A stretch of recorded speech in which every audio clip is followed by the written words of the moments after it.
Assalamualaikum warahmatullahi wabarakatuh.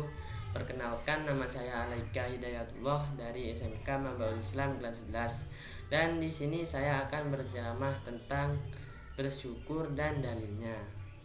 Hadirin yang berbahagia, pertama-tama marilah kita panjatkan puji syukur kepada Allah Subhanahu wa taala, yang mana Allah telah memberikan kepada kita semua kenikmatan berupa kesehatan dan kesempatan, sehingga dengan nikmat tersebut kita bisa berkumpul kembali di majelis yang mudah-mudahan diridhoi oleh Allah. Sebelum saya masuk ke inti dari ceramah yang hendak saya sampaikan, saya hendak berwasiat terlebih dahulu, khususnya pada diri saya sendiri dan umumnya kepada para hadirin yang hadir di majelis ini.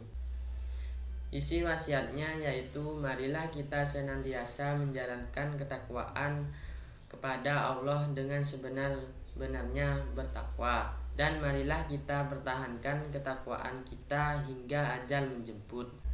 Allah Subhanahu wa taala berfirman, Ya ayyuhalladzina amanu taqullaha haqqa tuqatih wa la tamutunna illa wa antum muslimun. Wahai orang-orang yang beriman, bertakwalah kepada Allah dengan sebenar-benar takwa kepadanya, dan janganlah kamu mati kecuali dalam keadaan muslim.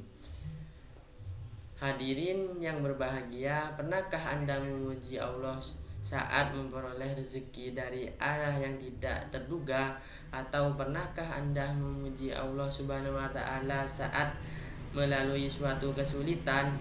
Bila Anda pernah mengalaminya, maka sesungguhnya apa yang Anda lakukan hanyalah salah satu unsur dari perbuatan syukur.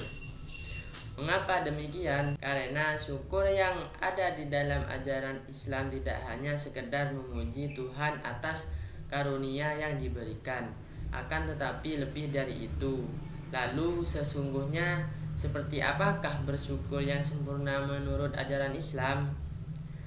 Di dalam agama Islam, bersyukur itu tidak hanya diucap dengan lisan, akan tetapi bersyukur itu yang pertama adalah dengan hati, yang kedua dengan lisan, dan yang ketiga adalah dengan perbuatan.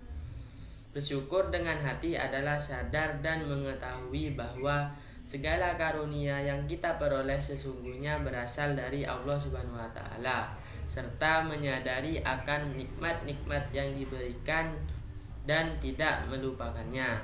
Bersyukur dengan lisan adalah memuji dan menyanjung Allah Subhanahu wa taala selaku Tuhan yang memberikan nikmatnya kepada kita dengan mengucapkan kalimat tahmid. Sedangkan bersyukur dengan anggota badan ialah merealisasikan kesyukuran kita dengan melaksanakan ibadah dan amal soleh karena Allah semata. Contoh teladan yang patut kita jadikan keteladanan dalam bersyukur yaitu Rasulullah Shallallahu Alaihi Wasallam. Beliau itu meskipun sudah diampuni dosa-dosanya oleh Allah Subhanahu Wa Taala, akan tetapi sangat luar biasa dalam menjalankan ibadah dan amal soleh. Suatu ketika beliau pernah melaksanakan sholat malam dengan waktu yang sangat lama hingga kaki beliau membengkak. Padahal seandainya beliau itu tidak melakukan hal yang demikian, tetap saja dosa beliau juga sudah diampuni oleh Allah.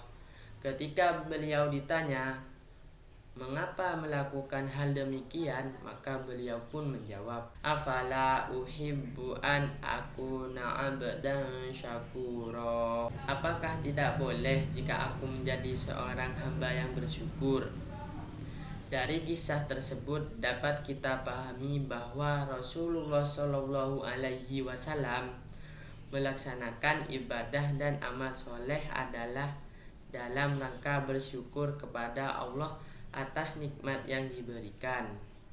Oleh karena itu hadirin, sudahkah kita seperti beliau dalam mensyukuri nikmat-nikmat dari Allah?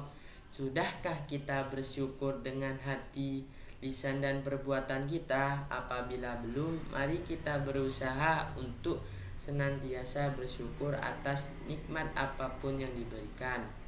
Demikian ceramah tentang bersyukur beserta dalilnya yang dapat saya sampaikan. Semoga ceramah tentang bersyukur kepada Allah ini dapat menyadarkan kepada kita agar senantiasa bersyukur kepada Allah Ta'ala. Amin ya Rabbal Alamin. Sekian ceramah dari saya. Assalamualaikum warahmatullahi wabarakatuh.